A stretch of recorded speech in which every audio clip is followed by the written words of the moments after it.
Manish recording studio Halsi.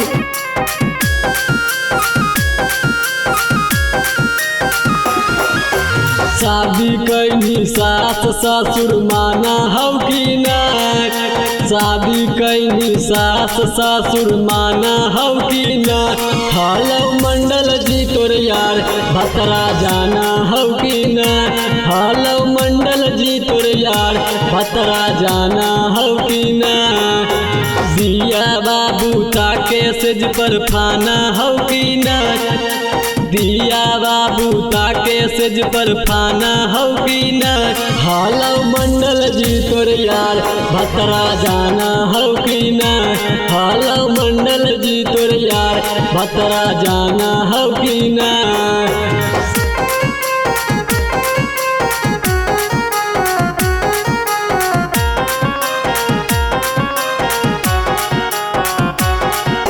नैहर मेहानी छौरी तहूँ हमारे तू जान गे। ससुरा में कैसे छौरी लागत हो तो मान गे। नैहर मेहानी छौरी तहूँ हमारे तू जान गे। ससुरा में कैसे छौरी लागत हो तो मान गे। कोरवा में दबा के भतरा पूछा हौ कि ना। कोरवा में दबा के भतरा पूछा हौ कि ना। हेलो मंडल जी तोर यार भतरा जाना हौ कि ना। हेलो मंडल जी तोर यार भतरा जाना हौ कि ना।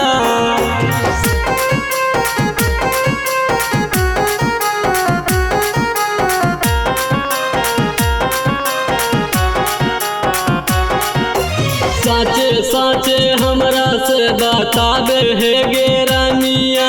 तोहरा से पूछो तोहर छोटू वाला भारावा।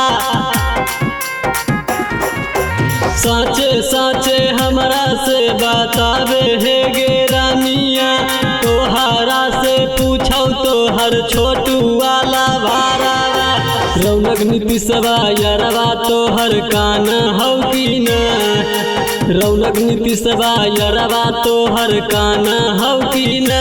हेलो मंडल जी तोर यार भतरा जाना हौ कि ना।